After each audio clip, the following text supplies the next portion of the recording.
আপনারা জানেন না রাতের বেলা তারাবি হবে কি হবে না? আপনারা তারাবি 8 রাকাতের পক্ষে না 20 রাকাতের? 8 রাকাত ওয়ালা আছেন না? আছেন? 8 রাকাত ওয়ালা যেটা আছে এটার কপাল 100% পোড়া। সাহাবীরা দামি না আমরা দামি? কথা কন না কেন? সাহাবীদের সাথে কোনোভাবে আমাদের তুলনা হয়নি। আমাদের চোখের দৃষ্টি, হাতের কাজ, পায়ের কাজ, মনের চিন্তা, হাত চোখ প্রত্যেকটা জায়গা বন্ধ নোংরামির দিকে। আর সাহাবায়ে কেরামের পুরো জীবনটাই ছিল নবীর প্রেমের দিকে। তারা দামি না আমরা দামি? ওয়া ইজমাউস সাহাবাতি আলা আন্না তারাবিহা 20 রাকাআ। সকল সাহাবায়ে কেরাম ঐক্যমত হয়েছে তারাবি নামাজ বন্ধু 20 রাকাত। সকল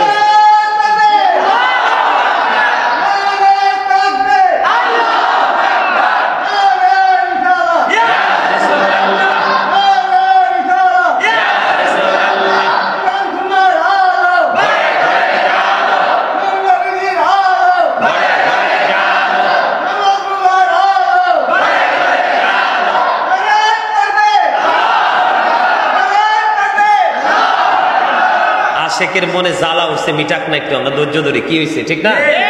আরো জোরে। সাহাবায়ে কেরাম সবাই একমত হয়েছে আমার নবী তারাবি নামাজ, সবাই মিলে বন্ধু একমত হয়েছে তারাবি নামাজ সম্পর্কে 20 রাকাত। আপনাদেরকে সাধারণ ভাষায় প্রশ্ন করা উচিত না, তারপরও প্রশ্ন একটা করব ছোট্ট।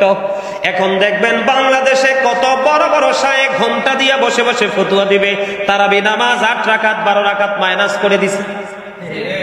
গোমটার নিচে বসে বসে ফতোয়া দেয়, নিচের দিকে চাইয়ে চাইয়ে এত বড় রুমাল ঢুকাইয়া ফতোয়া দেয় তারাবি নামাজ 20 রাকাত।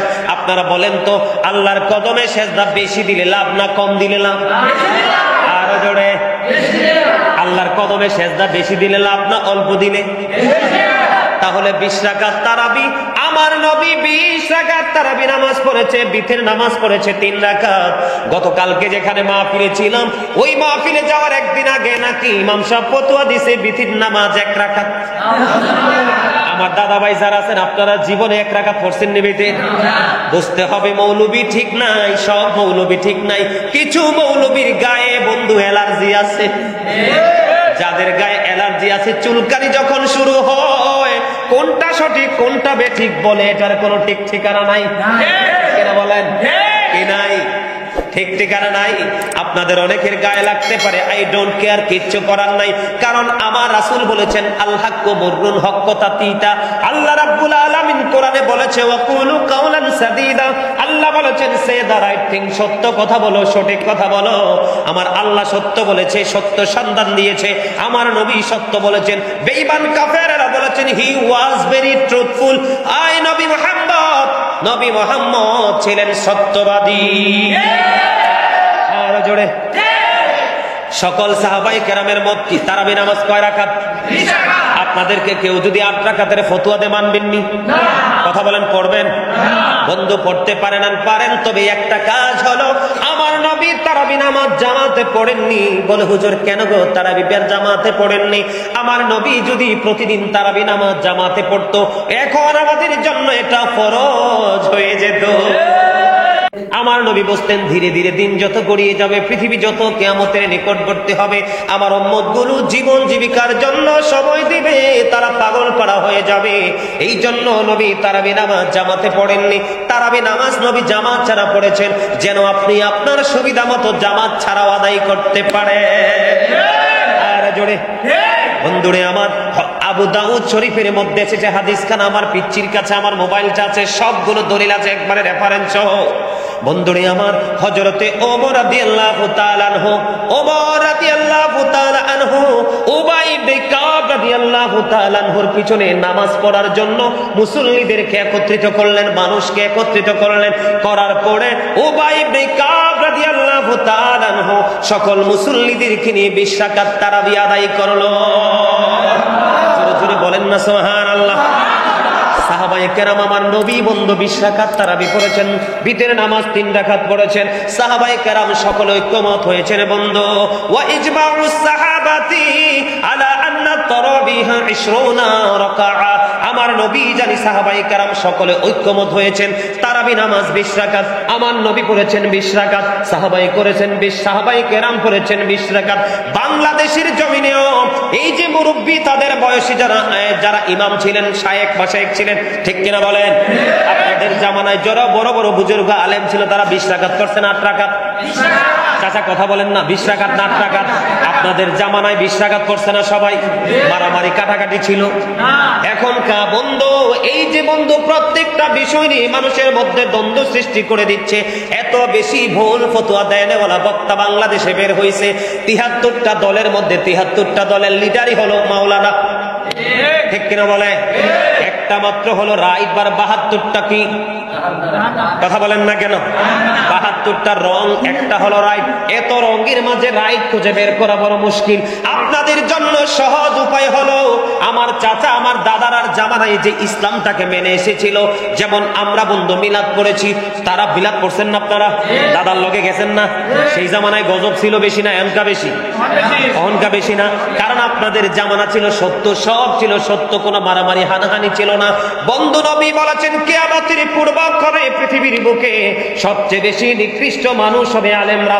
তাদের সুবিধার জন্য, তাদের স্বার্থের জন্য, আধিপত্য বিস্তার করার জন্য, মানুষের মন জয় করার জন্য মন গড়া ফতোয়া দিয়ে দিয়ে সাধারণ মানুষকে ধ্বংস করে দিবে। আমাদের দেশে কিন্তু কিছু সুবিধাবাদী নাস্তিক আছে নাই?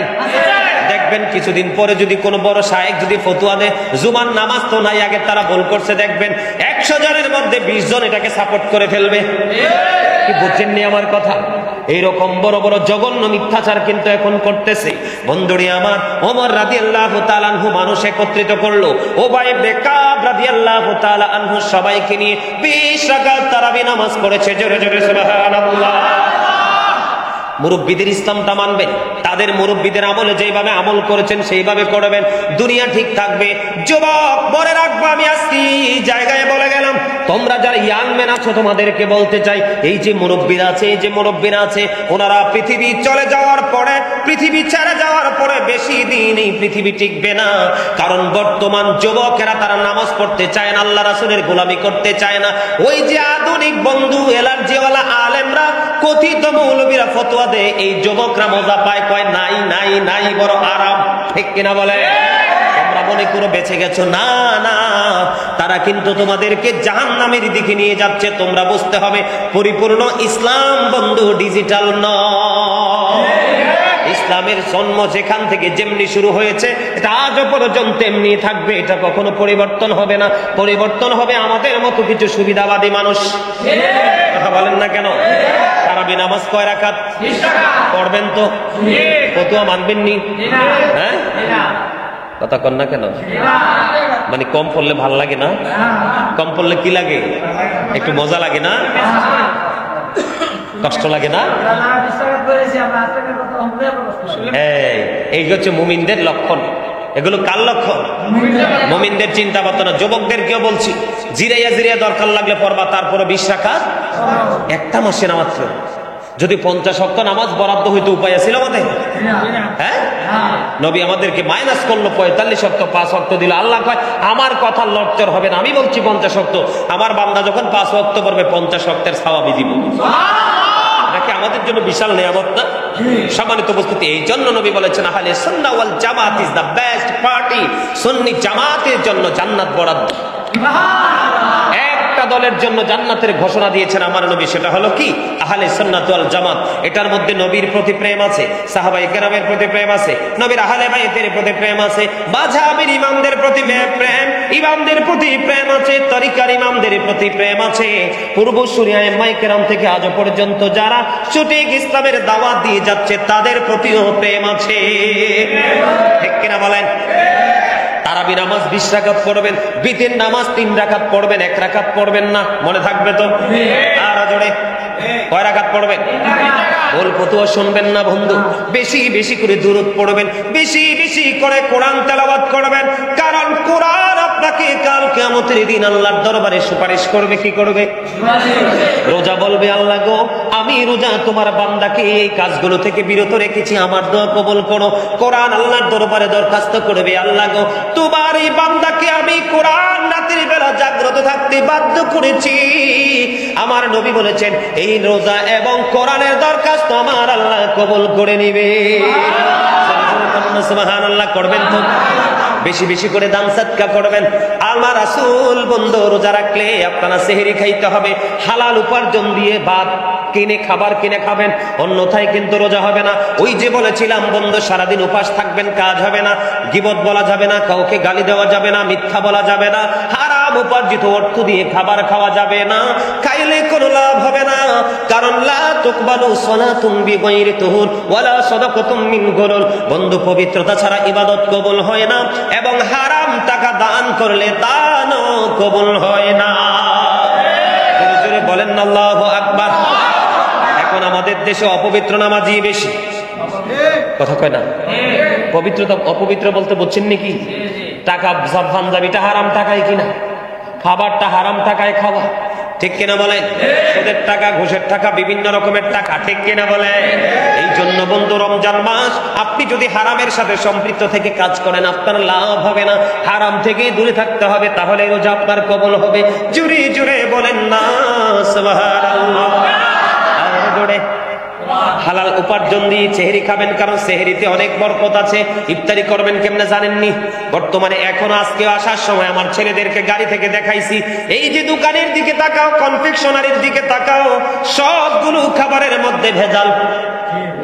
এই জন্য আমার নবী আজ থেকে 1450 বছর আগে উম্মতদেরকে সুস্থ রাখার জন্য আমার নবী বয়ান করে গেছেন, ওয়াজ করে গেছেন। হাদিস শরীফের মধ্যে এসেছে বন্ধু, আমার নবী বলেছেন, তোমরা খেজুর দিয়ে ইফতার করো। আমার নবী ইফতার করার আগে দোয়া পড়তেন, আল্লাহুম্মা লাকা সুমতু আলা রিজকিকা আফতারতু। জোরে জোরে আল্লাহু আকবার। আল্লাহ, তোমার জন্য রোজা রেখেছি, তোমার দেওয়া রিজিক দিয়ে ইফতার করেছি। জোরে জোরে সুবহানাল্লাহ। আমার নবী জানিয়ে দিয়েছেন, তোমরা খেজুর দিয়ে ইফতারি করো। হুজুর গো, খেজুর যদি না পাই, খেজুর কেনার তৌফিক নাই, কি করব? আমার নবী বলেছেন, তাহলে পানি দিয়ে ইফতার করো। আমি আপনাদেরকে বলবো, বর্তমান বাজারে যে ঠ্যাংঠুং বাইর হয়েছে, এগুলো ম্যাক্সিমামই কেমিক্যাল।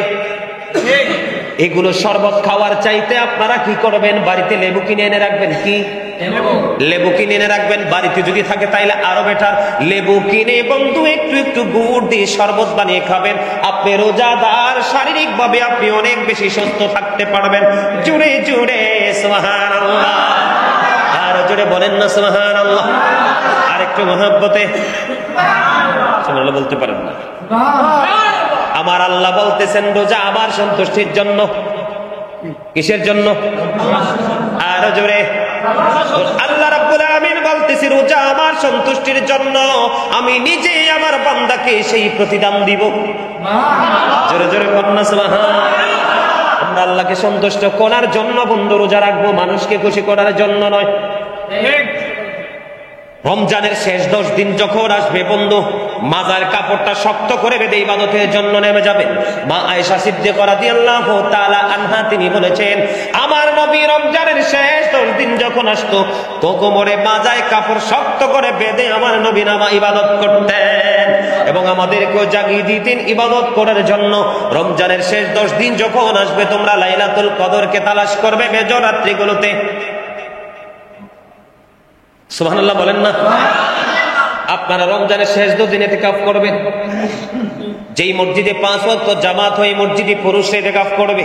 কোন জানাজা হলে যেতে পারবে না, বিনা প্রয়োজনে মসজিদ থেকে বের হতে পারবে না, স্ত্রীর কাছে যেতে পারবে না, স্ত্রী সহবাস করতে পারবে না, তারা মসজিদে অবস্থান করবে। সবচেয়ে বড় ভয়ঙ্কর কথা হলো, বিনা প্রয়োজনে মসজিদ থেকে বের হতে পারবে না।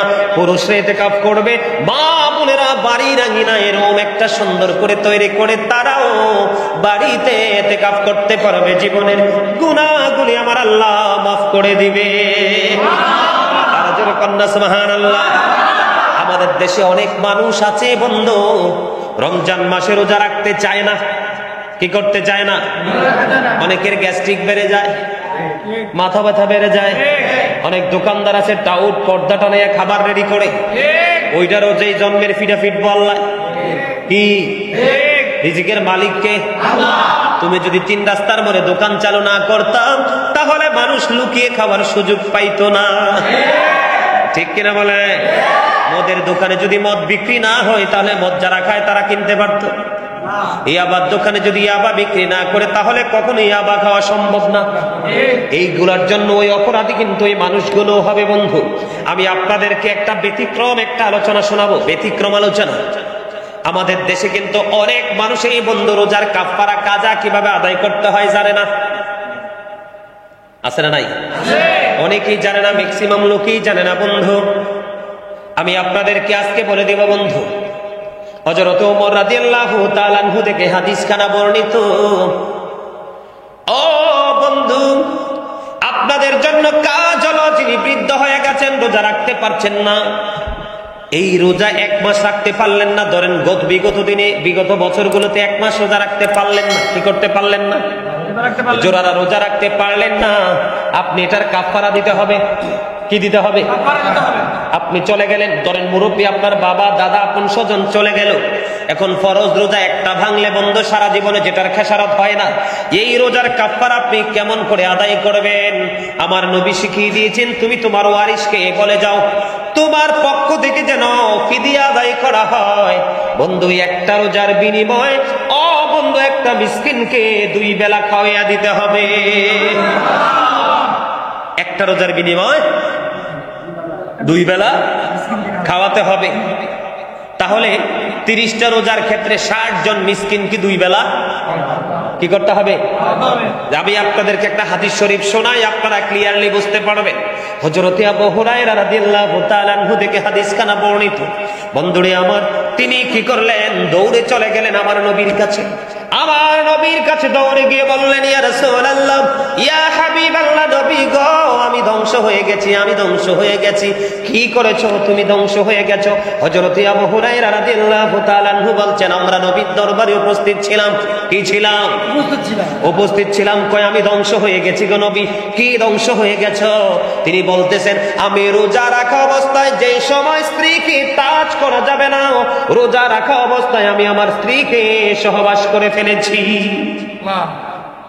আল্লাহু আকবার বলেন না। স্ত্রী সহবাস করে তিনি বন্ধু কি হয়ে গেলেন? আতঙ্কিত হয়ে গেলেন, ভয় পেয়ে গেলেন, নবীর দরবারে চলে গেলেন। যাওয়ার পরে আমার নবী বললেন, তোমার কি কোনো গোলাম আছে যেটাকে আজাদ করে দিতে পারবে? ইয়া রাসূলুল্লাহ, আমার কোনো গোলাম নাই। কি নাই? আমার কোনো গোলাম নাই। আমার নবী বললেন, তুমি কি একটানা 2 মাস রোজা রাখতে পারবে? তিনি বললেন, ইয়া রাসূলুল্লাহ, আমি সেই রোজা রাখার ক্ষমতা নাই। আমার নবী বললেন, তুমি কি 60 জন মিসকিনকে 2 বেলা খাওয়াতে পারবে? কয় বেলা? 2 বেলা। কয় রাসূল গো, আমি সেটাও করতে পারবো না। এবার আমার নবী বললেন, তুমি এখানে বসো। কি করো? বসো। এখানে বসো। বসার পরে আমার নবী ভিতরে গেলেন, ভিতরে গিয়ে 1 জুড়ি খেজুর নিয়ে আসলেন। এসে বললেন, লোকটা কোথায়? তিনি বললেন, ইয়া রাসূলুল্লাহ, আমি এখানে। এবার আমার নবী তাকে খেজুরগুলো দিলেন, দিয়ে বললেন, তুমি এগুলো দান করতে থাকো। ইয়া রাসূলুল্লাহ, কাকে দান করব? আমার চেয়ে গরিব। তখন তিনি বললেন, হ্যাঁ। এবার আমার নবী কি বললেন, ইয়া রাসূলুল্লাহ, ইয়া হাবিবাল্লাহ, নবী গো, ও প্রাণের নবী, 2 পাহাড়ের মাঝখানে আমার পরিবারের চাইতে গরিব তো আর কেহ নাই। এবার আমার নবী বললেন, তাহলে তোমার পরিবারকে খেজুর খাওয়া। জোরে জোরে কন্যা সুবহানাল্লাহ। তাহলে কি করতে হবে? রোজার কাজা আদায় করতে হবে কিনা? এখন আমাদের দেশে অনেকেই কিন্তু ভুল ফতোয়া দেয়। আপনি ধরেন 48 মাইল অতিক্রম করে ফেললেন, মুসাফির হয়ে গেছেন। কি হয়ে গেছেন? আপনি মুসাফির হয়ে যাওয়ার পরে আপনি চেষ্টা করবেন রোজাটা রাখার জন্য, কারণ রোজাটা রাখা উত্তম। কি? রোজাটা রাখা কি উত্তম। কিন্তু আপনি এমন এক পরিস্থিতির মধ্যে পড়লেন, রোজাটা রাখা কোনোভাবেই আপনার সম্ভব না। আপনি যদি রোজাটা না রাখতে পারেন, মৃত্যুর সম্ভাবনা বা শারীরিক ক্ষতির সম্ভাবনা থাকে, তখন আপনি রোজাটা ভাঙতে পারবেন। পরে এই রোজাটা যতদিন ভাঙবেন ততদিন আবার আপনাকে যেই কোনো কারণে, যে ইসলামের শরীয়তের যে বিধান, ইসলামের যে আইন, রোজা ভাঙ্গার যে বিধানগুলো আছে, ওই বিধানের আওতায় যদি আপনি আসেন, যদি রোজা রাখা সম্ভব না হয়, তাহলে অতগুলো রোজা আপনি পরে আদায় করে নেবেন। তারপরেও ইচ্ছা করে রোজা ভাঙ্গা যাবে না, ঠিক কিনা বলেন? আরো জোরে। যেমন একজন অসুস্থ ব্যক্তি, তিনি যদি রোজা রাখে তার অসুস্থতা আরো বেড়ে যেতে পারে। কি হতে পারে? এই ক্ষেত্রে তিনি রোজাটা ভাঙতে পারবে। একজন মা বন্ধু, তার গর্ভে সন্তান আছে, উনি রোজা রাখলে তার গর্ভের সন্তানের ক্ষতি হতে পারে, সম্ভাবনা বেশি, তাহলে এই ক্ষেত্রে তিনি রোজা ভাঙতে পারবে। একজন মায়ের কোলে ছোট্ট দুগ্ধপোষ্য বাচ্চা আছে, ওই মা যদি রোজা রাখে বাচ্চাটা দুধ পাবে না, বন্ধু এই ক্ষেত্রে আপনি রোজা ভাঙতে পারবেন। এইরকম রোজা ভাঙার যে কারণগুলো, এই কারণগুলো ছাড়া আপনার রোজা ভাঙার কোনো বন্ধ স্কোপ নাই। বলে আরো জোরে। তাহলে রোজা সম্পর্কে সচেতন হবেন তো? আরো জোরে। গজলটা গাইতাম নি, রোজা নিয়ে আমি একটা গজল লিখছি, খুব চমৎকার, শুনবেন সবাই? পারবেন নি গাইতে আমার সাথে? পারবে? আমি একটু গাই, আপনারা সুর দেওয়ার চেষ্টা করবেন। হ্যাঁ, এসেছে রমজান, এসেছে ভুবন, পাগল পাড়া মুমিন। এসেছে রমজান, এসেছে ভুবন, পাগল পাড়া মুমিন। দিন পোড়াবে রেখে রোজা, বলেন দিন পোড়াবে রেখে রোজা, শোধ হবে সব ঋণ। পাগল পাড়া মুমিন, বলেন পাগল পাড়া মুমিন। এসেছে রমজান, এসেছে ভুবন, পাগল পাড়া মুমিন। দিন পোড়াবে রেখে রোজা, বলেন দিন পোড়াবে রেখে রোজা, শোধ হবে সব ঋণ।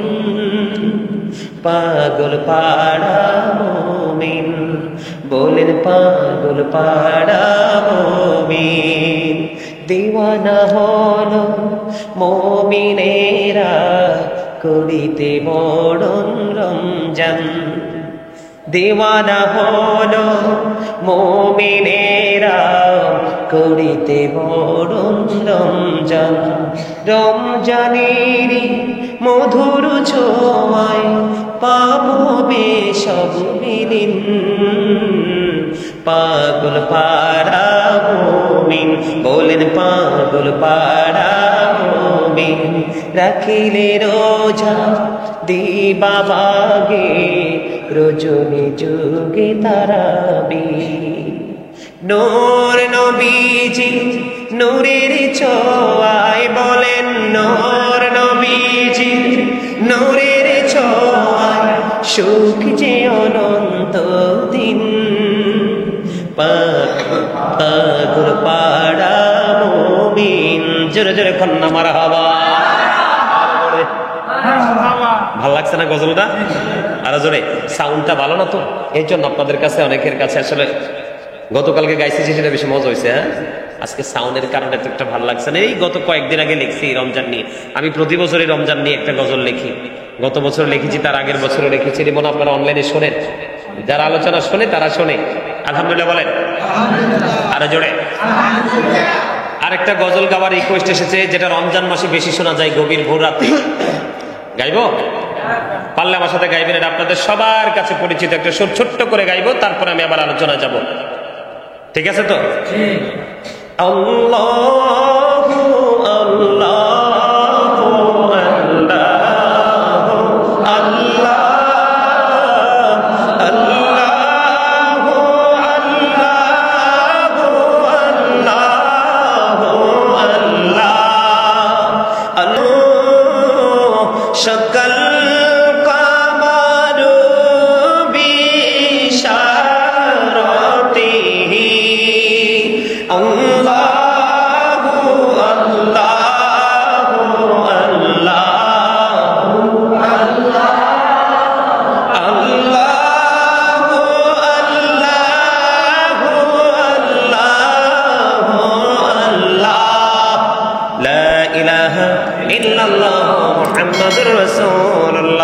সাল্লাল্লাহু আলাইহি ওয়াসাল্লাম। জোরে জোরে করে আলহামদুলিল্লাহ।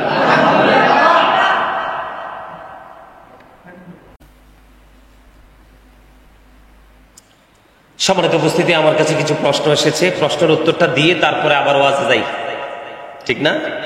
কারণ ওয়াজ করতে করতে যদি প্রশ্নের উত্তর আবার ভুলে যাই তখন কিন্তু আবার মানুষ কি পাবে? কষ্ট পাবে, ঠিক না? আরো জোরে বলেন। এখানে আমার কাছে প্রথম প্রশ্ন এসেছে, ছেলেরা যে তাবলিগে যায়, মাসের পর মাস তারা মসজিদে ঘুমান, এটা কি জায়েজ? এই বিষয়টা নিয়ে আলোচনা করলে এখন বর্তমান সময়ে অনেকেরই কিন্তু কলিজায় লাগবে, তারপরেও কি একটু বলবো? আপনাদের শোনার দরকার আছে। আমি প্রশ্নের উত্তরটা দেওয়ার আগে আপনাদের যারা বিবেকবান মানুষ তাদেরকে বোঝানোর জন্য আমি একটা হাদিস শরীফ শোনাবো। কি? রাসূলের একজন সাহাবী যার নাম হলো আব্দুল্লাহ, তার যখন বিয়ে হলো, কি হলো? কথা মন দিয়ে শোনে। তার বিয়ে হলো, বিয়ে হওয়ার 3 দিন পরে আব্দুল্লাহর বাবা আব্দুল্লাহর বৌমা বউয়ের কাছে চলে গেল। গিয়ে বউকে জিজ্ঞেস করলো, বৌমা তোমার তো বিয়ে হলো, আমার ছেলে তোমার সাথে কেমন আচরণ করছে? শ্বশুর গেলেন বউর কাছ থেকে জানার জন্য। কিসের জন্য? জানার জন্য। এখন যাওয়ার পরে বন্ধু, এবার বৌমা ডেকে ডেকে বলে, বাবা গো, আজকে 3 দিন হলো বিয়ে হয়েছে। কয়দিন? 3 দিন হলো বিয়ে হয়েছে। আপনার ছেলে মসজিদে অবস্থান করে কোথায়? শুধু নামাজ পড়ে আল্লাহ রাসূলের গোলামি নিয়ে পড়ে আছে। বাবা কয়দিন হয়েছে? 3 দিন। মনে রাখবেন, কয়দিন? 3 দিন হয়েছে। 3 দিন হয়ে গেল। আমার স্বামী অত্যন্ত ভালো মানুষ, ভদ্র মানুষ, তিনি শুধু মসজিদে অবস্থান করতেছে। বাবা গো, আজকে 3 দিন হয়ে গেল, আমি এখনো পর্যন্ত আমার স্বামীর চেহারা আমি দেখিনি। কি দেখিনি? 3 দিন হয়ে গেছে, নতুন বউ ঘরে রেখে জামাই কোথায়? মসজিদে। এবার আমার নবীর কাছে চলে গেলেন আব্দুল্লাহর বাবা, দৌড়ে চলে গেল নবীর কাছে। গিয়ে আব্দুল্লাহর ব্যাপারে নবীর কাছে যখন নালিশ করলেন, নালিশ করতে দেরি, আমার নবী এবার আব্দুল্লাহকে ডাকালেন, আব্দুল্লাহ আমার কাছে আসো। আসার পরে আমার নবী আব্দুল্লাহকে একটা ডাক দিয়ে বলল, আব্দুল্লাহ তুমি কি শুধু নামাজ পড়লেই চলবে? তুমি কি শুধু নামাজ পড়লেই চলবে, নাকি তোমার বিবির হক আদায় করতে হবে? এবার আমার নবী বললেন, তুমি জলদি চলে যাও তোমার বিবির কাছে, কারণ স্বামী স্ত্রীর বিয়ে হওয়ার পরে কিন্তু তাদের সবচেয়ে বড় মধুর সম্পর্কটা প্রথম রাতে হয়, যেটাকে আমরা বলি ভাসর রাত। স্বামী স্ত্রীর মিলন মেলা এক মধুর মুহূর্ত হয় বন্ধু। এটা আল্লাহ প্রদত্ত ছেলে এবং মেয়ের জীবনে একটা নিয়ামতের মুহূর্ত। তোমার 3 দিন হয়ে গেল, তোমার বিয়ে হয়ে গেল, এখনো পর্যন্ত তুমি তোমার বিবির সাথে দেখা করনি। তুমি জলদি চলে যাও, তুমি তোমার বিবির কাছে চলে যাও। জোরে জোরে সুবহানাল্লাহ। আমি আপনাদেরকে আরেকটা তথ্য দিব বন্ধুগুলো, মনে রাখবেন, বিবেকবান যারা বুঝতে পারবেন বলবো। সাদ বিন মুআজ রাদিয়াল্লাহু তাআলা আনহু প্রতিদিন আমার নবীর পিছনে এশারের জামাত পড়তো। নবীর মুসল্লি ছিলেন, এশারের জামাত পড়তো প্রতিদিন আমার নবীর পিছনে। বন্ধু, এশারের জামাত শেষ করে উনি ওনার গন্তব্যে গোত্রে চলে গেছেন। ওখানে গিয়ে তিনি আবার ইমাম হয়ে যেতেন। মুসল্লিরা ওনার পিছনে ইক্তেদা করতো, নামাজ পড়তো। একদিন বন্ধু এক দৃশ্য দেখা গেল। এক খেজুর বাগানের মালিক ওই সাদ বিন মুআজ এশারের জামাত যখন পড়াতেন, অনেক লম্বা কেরাত দিয়ে তিনি নামাজ পড়াতেন। একদিন এক খেজুর বাগানের মালিক তিনি কি করলেন? তিনি কি করলেন বন্ধু? ইনি ওই সাদ বিন মুআজের পিছনে জামাতে নামাজ না পড়ে একা একা নামাজ পড়ে তিনি খেজুর বাগানে পানি দিতে চলে গেলেন। এই খবর চলে গেল আমার নবীর কাছে। বন্ধু, নবীর কাছে যাওয়ার পরে সাদ বিন মুআজকে ডাকলেন। ডাকার পরে আবার সাদ বিন মুআজকে আবার নবী ডাক দিয়ে বললেন, তুমি এশারের জামাতে কেন লম্বা কেরাত পড়ো? এখানে মানুষের কত রকমের সুবিধা অসুবিধা থাকতে পারে। বড় জামাত যখন তুমি পড়াবে তখন ছোট্ট ছোট্ট কেরাত দিয়ে নামাজ পড়াবে। জোরে জোরে কন্যা সুবহানাল্লাহ। তুমি যখন একা একা নামাজ পড়বা তখন তুমি তোমার ইচ্ছে মতো লম্বা করে তুমি নামাজ পড়ো, কোনো সমস্যা নাই। ও বন্ধু, নবী পরে বলে দিয়েছে শুধু নামাজই পড়লে চলবে না, তোমাকে পৃথিবীর কাজও করতে হবে। ওই যে খেজুর বাগানের মালিক যে তিনি নামাজ একা একা পড়ে খেজুর বাগানে চলে গেল, এটাও তার জন্য ইবাদত। কারণ গাছে যখন পরিপূর্ণভাবে খেজুর আসবে, এই খেজুর সে নিজে খাবে এবং মানুষের মাঝে ছড়িয়ে দিবে। এই খাবার দিয়ে মানুষের পৃথিবীর রিজিক মিলবে। আমার নবী যুক্তি মতো কাকে শাসন করা দরকার ছিল? খেজুর বাগানের মালিক কেনা? কারণ আমার নবী বলে দিয়েছেন মুমিনের সব কাজ বন্ধু ইবাদত। এই জন্য আপনি একটা ছেড়ে আরেকটা করতে পারবেন না। এই জন্য দুইটা জিনিস, দুইটা নিয়ামতের খবর আমি শোনালাম। এই যে বন্ধু আমি গত কত তারিখ, গত কয় তারিখ আমি যে সন্দ্বীপ গেলাম, এই মাসের 11 তারিখে আমি সন্দ্বীপ গিয়েছি। আমার দিকে তাকান, সন্দ্বীপ বিশাল নদী, আপনারা অনলাইনে দেখবেন এই ভিডিওটা আছে বন্ধু। বিশাল নদী পাড়ে দিয়ে স্পিড বোটে আমি সন্দ্বীপ গেলাম। আমেরিকা থেকে একটা পরিবার এসেছে শুধু আমাকে নেওয়ার জন্য তার বাড়িতে। সে এত বেশি ভক্ত, আমেরিকা নিউ ইয়র্ক থেকে তিনি এসেছেন। ওনার নাম হলো নুরুল আলম। নুরুল আলম উনি বলেছেন বাংলাদেশে যাব, গাজী সুলাইমান যেই প্রান্তে থাকবো তাকে এখান থেকে খুঁজে বের করে আমার বাবা মার কবর জিয়ারত করাবো। যত টাকা হাতিয়া চাই আমি ততই দিতে প্রস্তুত। মুরব্বী মানুষ আসার পরে আমি পাগল হয়ে গেলাম, ফিরাতে পারে। এই সন্দ্বীপ যখন গেলাম, উনি আমাকে পেয়ে আবার বিশাল মাহফিলের আয়োজন করলেন, যেটা ওই এলাকার জন্য সেরা মাহফিল। এবার কি করলেন, আমরা নামা মাহফিল শেষ করে ওনারা আমাদেরকে সন্দ্বীপ টাওয়ারে হোটেল বুকিং দিছে। পাঁচতলায় না, 5 তলায় হোটেল ভাড়া করেছে। আমরা ওয়াজ শেষে হোটেলে অবস্থান করলাম, ফজরের নামাজ হোটেলে পড়ে বন্ধু আবার কুমিল্লার উদ্দেশ্যে রওনা দিলাম। বিশ্বাস করেন সন্দ্বীপ নদীর ঘাটে যখন আসলাম, এবার দেখলাম একেবারে এদের মতো ইয়াং ছেলেরা, তাদের বডিটা যত লম্বা তত বড় বড় গাঁটটি নিয়ে বন্ধু নদীর ঘাটের দিকে আসছে। আর আমার ছেলেরা আমরা সবাই মিলে বন্ধু হাসাহাসি করেছি। কেন রে আপনারা বলেন, এখন কি পৃথিবীর বাংলাদেশের মুসলমান এখনো কি এত বোকা আছে? নামাজ পড়তে হবে মানুষ জানে না? কথা কর না কেন? রোজা করতে হবে মানুষ জানে না? তারা যে বিভিন্ন দেলায় থেকে ঘুরে এই মসজিদ ওই মসজিদে ঘুমায়। আপনাদেরকে বলে দে ও বন্ধু, তারা যেটা করে ইচ্ছে করে কি করে? তারাটা ইচ্ছে করে বন্ধু। যেমন ধরেন একজন মানুষ মুসাফির অবস্থায় তার বিশেষ কাজে চলে গেল, কোন জায়গায় বিশেষ কারণে আটকে পড়ে গেল, কোন জায়গায় সে থাকার কোনো সুযোগ পাচ্ছে না, ওই ক্ষেত্রে তিনি একটু সময় মসজিদে অবস্থান করতে হবে। আর না হয় মসজিদে ঘুমাইতে হলে রোজা রাখতে হবে, রোজা রাখা অবস্থায় ইতিকাফ করতে হবে। আর ইতিকাফের উদ্দেশ্যে এই মসজিদে বসতে পারবে, ঘুমাতে পারবে, অন্যথায় ঘুমের কোনো সুযোগ না। তারা যেটা করে ইচ্ছে করে কিনা বলেন? কথা বলেন না কেন? তারা কি কাজ? ধরেন আপনার এলাকায় মসজিদে আসলে এসে তারা কি করবে? মসজিদে এক কোনায় জায়গা নেবে, থাকবে, খাইবে, ঘুমাবে, মন খতম, মনের ইচ্ছা মতো কথাবার্তা বলবে, বাথরুমে যাবে, বাথরুমের বদনা এনে মসজিদের গেটে রাখবেই তো, নাকি আরো কিছু আছে? যেই মসজিদে দুনিয়ার কথা বলা হারাম। রাত্রে যে ইয়াং ছেলেরা, এই যুবক ছেলেরা তোমরা বলো, যারা ইয়াং, তারা কি রাতের বেলা ঘুমাইলে কি শরীরটা অসুস্থ হয় না? কথা কর না কেন? শরীর কি কিছু হয় না? নাপাক হয় না শরীর? মাঝে মাঝে হয় না? এই মসজিদ হলো আপনি বাহিরে পাপ করে এখানে এসে আল্লাহর কাছে তওবা করবেন, ক্ষমা চাইবেন, ক্ষমা পাওয়ার জায়গা। আর এই বাইতুল্লাহতে এসে আপনি আপনার খেয়াল খুশি মতো গাড়ি পোটলা নিয়ে ঢুকলেন, মনের মতো করে চলাফেরা কথাবার্তা বললেন, রাত্রে ঘুমাইলো, ছেলেটা শরীরটা নাপাক হলো।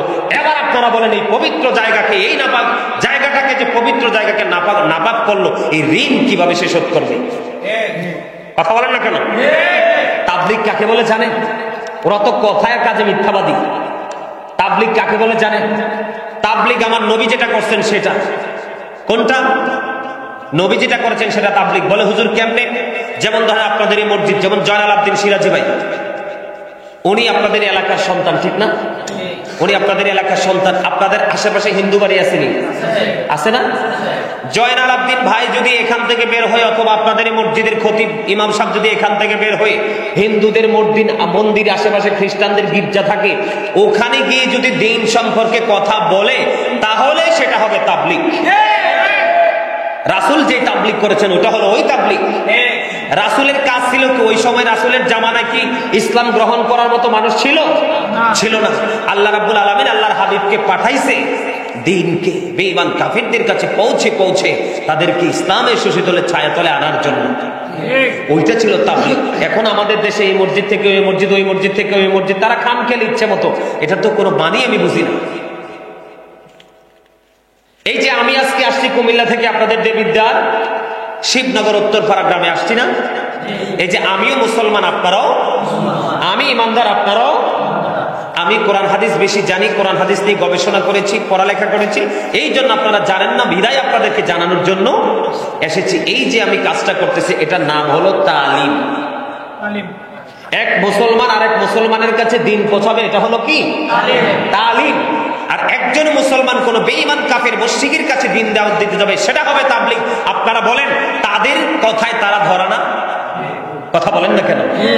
মসজিদে এসে ঘুমানোর দরকারটা কি? এনে খাওয়ার দরকারটা কি? এটা হচ্ছে ইবাদতের জায়গা। কিসের জায়গা? আল্লাহর গোলামির জায়গা, নামাজ পড়ার জায়গা, জিকির আজকার করার জায়গা, পবিত্র জায়গা। এখানে ঘুমানোর কোনো বৈধতা? তারা যেটা করছে তাদের সুবিধার জন্য, দল বাড়ি করার জন্য। কারণ বলে হুজুর দলটা বাড়ি করলে লাভটা কি? ওই 61 হিজরিতে ইমাম হুসাইনকে হত্যা করছে, ইয়াজিদ বাহিনীর লাভ হয়েছে কি? কিন্তু হত্যা তো করে ফেলেছে, শহীদ তো করে ফেলেছে।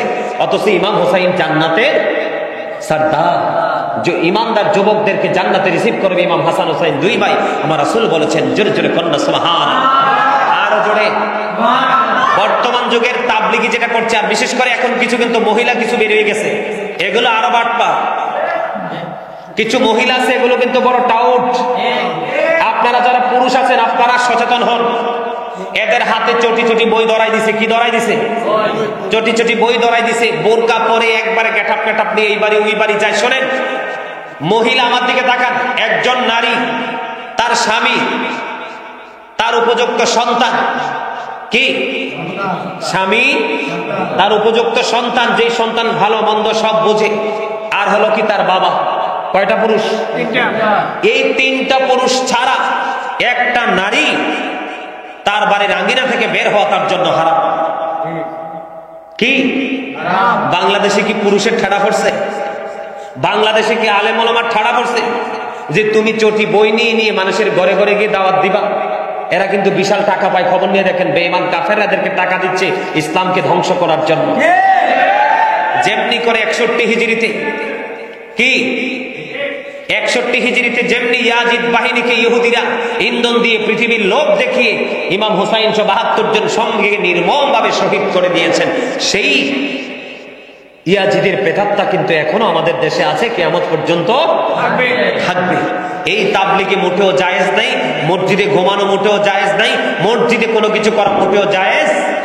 আপনারা সাবধান থাকবেন, আপনাদের মসজিদে আসতে দিবেন না। এরা যেখানে যায় মসজিদ নাপাক করে ফেলে। কথা কি বুঝতে পারছেন?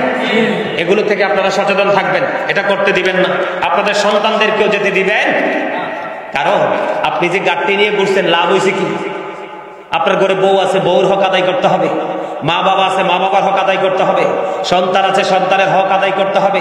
তাদের জন্য জীবন জীবিকার জন্য আপনাকে কাজ করতে হবে। বলে হুজুর কাজ করলে লাভ কি?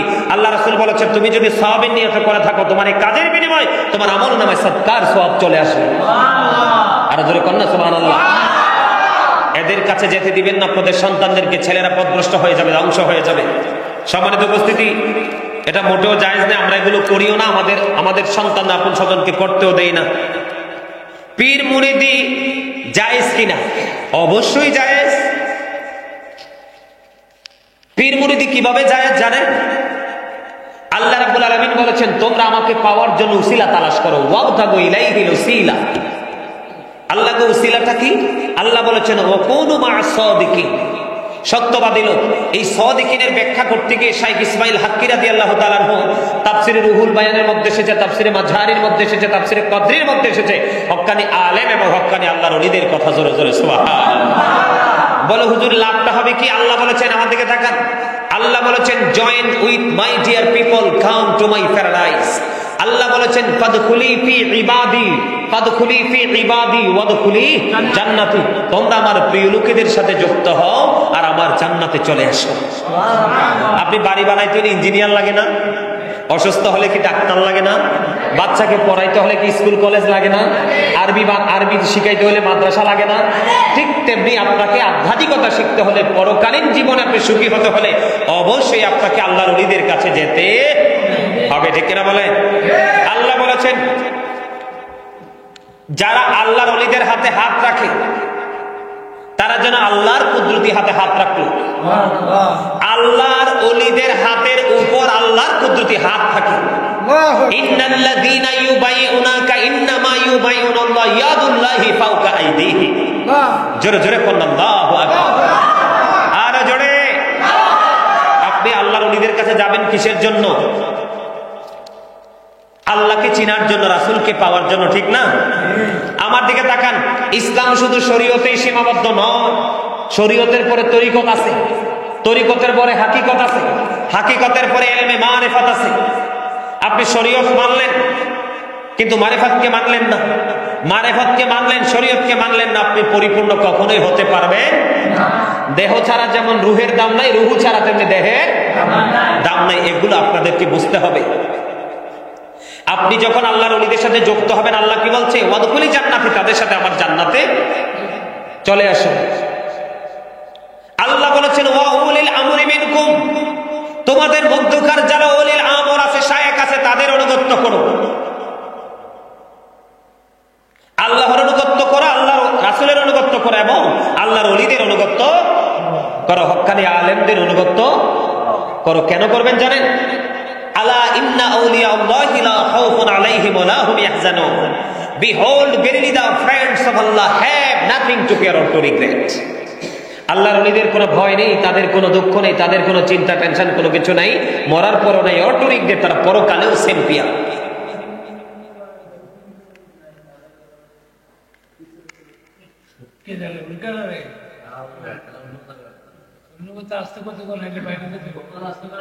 আমার কথা আপনারা বুঝতেছেন? আমি কিন্তু হাদিসে যাই নাই, সবগুলো কিন্তু কোরআনের দলিল। কিসের? আল্লাহ বলেছেন নাহনু আউলিয়াউকুম ফিল হায়াতিদ দুনিয়া ওয়া ফিল আখিরাহ, we are your protecting friends in the life of the world and in the hereafter. আমরাই তোমাদের বন্ধু দুনিয়ার জীবনে এবং পরকালের জীবনে। জোরে করুন সুবহানাল্লাহ। মানুষ মরে গেলে কবরে যায় না? আমরা কিন্তু সবাই দেখি মাটির ঘর করছি, বাঁশ দিয়ে ছাউনি দিছি, তাকে মাটি দিয়েছি, কিন্তু কবরের ভিতরটা কিন্তু দুই রকম। করকম? একজনের জন্য নিয়ামত, আরেকজনের জন্য কিয়ামত। একজনের জন্য কি নিয়ামত, আরেকজনের জন্য। আপনি আল্লাহওয়ালা লোকেদের সাথে যুক্ত হয়ে, আল্লাহর ওলিদের সাথে যুক্ত হয়ে আপনি যখন কবরে যাবেন, এদিকে তাকান। মানুষ তো মনে করে যে মানুষ মরে গেলে কবরে লাশ হয়ে পড়ে থেকে, আসলে এরকমটি নয়। আল্লাহ রাব্বুল আলামিন ওয়াজ করতেছেন ইনদা রাব্বিহিম ইউরযাকুন, দে রিসিভ ফুড ফ্রম আল্লাহ। আল্লাহওয়ালা লোকেরা যখন কবরে যায়, তাদের কবরে আল্লাহ রাব্বুল আলামিন জান্নাত থেকে খাবার পাঠিয়ে দেয়, আর তারা জান্নাত থেকে খাবার রিসিভ করে। সুবহানাল্লাহ। এই জন্য আপনাকে আল্লাহর ওলিদের কাছে যেতেই হবে, অন্যথায় উপায় নাই। আছে? এটা 100% জায়েজ। তারপরে আরেকটা প্রশ্ন করেছেন আমাকে, সম্মানিত উপস্থিতি, কিয়াম নিয়ে বর্ণনা। কিয়াম মানে দাঁড়ানো। কিয়াম মানে কি? দাঁড়ানো। কিয়াম নিয়ে বর্ণনা করতে গেলে কিন্তু কোরআন হাদিস দুটাই লাগবে। একটু আপনাদের সামনে আলোচনা করব, শুনবেন ছোট্ট করে। আচ্ছা, আপনাদের কাছে আপনাদেরকে বলি, আপনারা যখন দুনিয়ার কোনো কাজ করেন, আমরা দুনিয়ার যখন কোনো কাজ করি, দুনিয়ার যেমন ধরেন আমরা এখানে কি বসা, আমি আসার পরে কিন্তু অনেকে দাঁড়াইছে, কি করছে? এটা কি আমাকে সম্মান করছে? এটা কি নাজায়েজ? হ্যাঁ, কথা বলেন। ওই দিন নোয়াখালীতে গেছিলাম এক প্রোগ্রামে, বুঝছেন? তো নোয়াখালীতে যাওয়ার পরে দেখছে যে অপু ভাই চিতুষিতে ওয়াজ করতে গেছি। এখন এইরকম ধরনের কিছু প্রশ্ন আমাকে করছে পাবলিক। এর মধ্যে এত গরম লাগছে, তো গরম লাগার কারণে ওই যে প্যান আছে না খারা জাপন বা বড় অনুষ্ঠানে যে কি প্যান বলে, ক্রিস্টান প্যান, বড় প্যানগুলো। এখন তিনি কি করছে, আমার এই ঘাম দেখে দৌড়ে কাছে আসতে আইসা তিনি কি করছেন, প্যান্টটা আমার কাছাকাছি একবারে মানে পাওয়ারফুল ভাবে তিনি ওপেন করে দিছে। একটু লাগছে, আমি ঠান্ডা হয়ে গেছি, আমি একটু আরাম পাইছি। তখন আমি অপু ভাইকে প্রশ্ন করলাম, এই যে আমি ঘামায় গেলাম, আপনি যে পিছন থেকে দৌড়ে আসলাম, প্যান্টটাকে আইনা আমার সামনে লাগাই দিলেন, আমি ঠান্ডা হয়ে গেলাম, এই কথাটা কোন কিতাবে লেখা আছে? এবার তো দর্শক সব আশ্চর্য হয়ে গেছে। হুজুর, এটা তো কোথাও লেখা নাই। তো এটা কোথাও লেখা নাই, এই জন্য এটাকে নাজায়েজ বলতে পারবেন আপনি? কয় না হুজুর, এটা আপনার প্রয়োজনে ব্যবহার করা হয়েছে। কিন্তু নবীর ক্ষেত্রে আমরা যেটা করি, প্রয়োজনে করি না, মুহাব্বতে করি, কোরআন এবং হাদিসের দলিল নিয়ে করি, আপনি এটাকে কিভাবে নাজায়েজ বলেন? তাহলে আমার বুঝতে হবে আপনার বিবেকটা সরু, ঠিক না? এটার প্রসারতা নাই, বিবেকটা কি হয়ে গেছে, পাওয়ারটা লেস হয়ে গেছে। আমার দিকে তাকান বন্দরে আমার, মা আয়েশা সিদ্দিকা রাদিয়াল্লাহু তাআলা আনহা থেকে হাদিসখানা বর্ণিত, মসজিদে নববীর মধ্যে যখন মিম্বার তৈরি হলো, আপনাদের এখানে মিম্বার আছে না নাই? মসজিদে নববীর মধ্যে যখন বন্ধ মিম্বার তৈরি হয়ে গেল, মিম্বার তৈরি হয়ে যাওয়ার পরে হাসান ইবনে সাবিত রাদিয়াল্লাহু তাআলা আনহু মসজিদে নববীর মিম্বরে দাঁড়াইয়া কুফরিকে নিন্দা করে, রাসূলের শানকে বৃদ্ধি করে, রাসূলের শানকে বৃদ্ধি করে দাঁড়িয়ে দাঁড়িয়ে নাত পরিবেশন করেছিল। জোরে জোরে সুবহানাল্লাহ। তখন আমার নবী খুশি হয়েছিল না বেজার হয়েছিল? তার দলিল হলো, আমার নবী তখন খুশি হয়ে আল্লাহকে ডাক দিয়ে বলল, আল্লাহ তুমি হাসান ইবনে সাবিতকে রুহুল কুদ্দুসের মাধ্যমে সাহায্য করো। জোরে কন্যা সুবহানাল্লাহ। সাহাবীরা দাঁড়াইয়া করছে না বৈশা? সাহাবীর যদি দাঁড়াইতে পারে, আপনার আমার মাজায় কে এত ব্যথা, নবীর সম্মানে দাঁড়াতে পারবো না? মেম্বার যখন আসে, চেয়ারম্যান যখন আসে, কোন খেলার যখন প্রধান অতিথি আসে, সবাই চেয়ার ছেড়ে দাঁড়িয়ে যায়, এটাকে আপনি নাজায়েজ বলতে পারবেন? এখন আপনারা প্রশ্ন করতে পারেন, অনেকেই নবী তো সশরীরে জিন্দা ছিল তখন, এখন নবী তো নাই, কেন নবীকে দাঁড়িয়ে সালাম দিব? যারা মনে করবেন নবী নাই, তারা আরো বড় বোকা মূর্খ। মানুষ সোজা কথা বলেন, মানুষ মারা গেলে কবরের পারে যাইয়া কি দোয়া পড়ে? বিসমিল্লাহি, আরে কথা কর না কিনলে, বিসমিল্লাহি ওয়া আলা মিল্লাতি রাসূলিল্লাহ পড়ে কি পড়ে না? লাশটা কার হাতে তুলে দিবেন? রাসূলের হাতে সুপর্দ করে দিয়ে চলে এসেছেন। ও বন্ধু, তাহলে এটা সবাই পড়ে, দলমত নির্বিশেষে সবাই পড়ে কি পড়ে না? এখান থেকে কি বোঝা যায় নবী মরে গেছে না জিন্দা? আল আম্বিয়াউ আহিয়াউ ফি কুবুরিহিম ইউসাল্লুন। নবী রাসূল তারা আপন আপন রওজায় তারা জিন্দা নামাজরত অবস্থায় আছে। নবী কি? এই জন্য আমরা মুহাব্বতে নবীকে দাঁড়ায় সালাম দেই, বলে হুজুর সম্মান করার কথা কোথাও আছে না নাই? আল্লাহ রাব্বুল আলামিন কোরআনে বলেছেন, অতুআসিরুহু ওয়া তুআক্কিরুহু। আল্লাহ বলেছেন, help him and respect him. তোমরা আমার হাবিবকে সাহায্য করো এবং সম্মান করো। আমরা দাঁড়িয়ে নবীকে শুধু সম্মান করি। কিয়াম নাজায়েজ, পৃথিবীতে এমন কোন মারফুত নাই দলিল দিয়ে দিতে পারবে যে কিয়াম নাজায়েজ। বললাম তো, এই শিবনগর উত্তরপাড়া থেকে বললাম, রাসূলকে দাঁড়াইয়া সম্মান করা নাজায়েজ, এটা পৃথিবীর বুকে এমন কোন মায়ের সন্তান নাই প্রমাণ করতে পারবে। বাইরে বাইরে ছাগলের 11 নম্বর বাচ্চার মতো লাফালাফি করতে পারবে, দলিল নিয়ে আসতে পারবে? কথা কি বুঝে? এখন কিয়ামতের কাছাকাছি চলে এসেছে সময়। কিসের সময়? কত ধরনের মৌলবী বের হইবে দেখবেন, কত রকমের কথা আপনি শুনবেন যেটা আপনার জীবনে কোনোদিন কল্পনাও করেন নাই, কিন্তু তাদের কথা বিশ্বাস করা যাবে না। ওই যে আমার এই চাচারা দাদারা, তাদের ধারাবাহিকতা নিয়ে আলেমরা যেভাবে কথা বলবো ওইটাই রাইট। এখনকার যে আধুনিক যে কথাবার্তা, এগুলো বিশ্বাস করা যাবে না। কথা কি বুঝতে পারছেন? আশা করি উত্তর পাইছেন। আর বেশি লম্বা করতে পারবো না, রাত্রে অনেক হয়ে গেছে, ঠিক কিনা? আরো জোরে কথা কি বুঝতে পারছেন? নবীকে দাঁড়াইয়া সালাম দিবেন। হ্যাঁ, এখানে একটা কথা আছে, কেউ যদি দাঁড়াইয়া সালাম না দেয় আমরা কাউকে বকি না, কিন্তু আমরা দাঁড়াইলে তোমাদের যে চুলকানি এসে তার মানে বুঝতে হবে তোমাদের গায়ে অনেক বেশি অ্যালার্জি, ঠিক কিনা বলে? অ্যালার্জি ওলা লোক কিন্তু ইজামাজ খাইতে পারে না, ভালো ভালো পুষ্টিকর খাবার খাইতে পারে না, বৈশাখ খাইতে পারে না। বাঙালির একটা প্রিয় খাবার হলো মসুরির ডাল আর আলুর ভর্তা। মসুরির ডালও তারা খাইতে পারে না, পুঁই শাকও খাইতে, ইলিশ মাছও খাইতে পারে না, গরুর গোস্তও খাইতে পারে না, ঠিক কিনা বলে? আরো জোরে। এইগুলো থেকে আমাদেরকে দূরে থাকতে, সচেতন থাকতে। এই ভুল ফতোয়া আমরা গ্রহণ করবো না, করব এসব ধরনের কথা থেকে আমরা, আল্লাহ যেন আমাদেরকে হেফাজত করে। সকলে বলেন আমিন। রমজান মাস আসছে, সবাই বেশি বেশি করে খাবেন। রমজানে কিন্তু খাওয়ার কোনো কিনে হিসাব কি নাই, তোমরা ক্লোজ করে ফেলো, সব ক্লোজিং। কথা বুঝতে পারছেন? আর কারো কোনো কথা আছে? আর কোনো কথা নাই। সম্মানিত উপস্থিতি।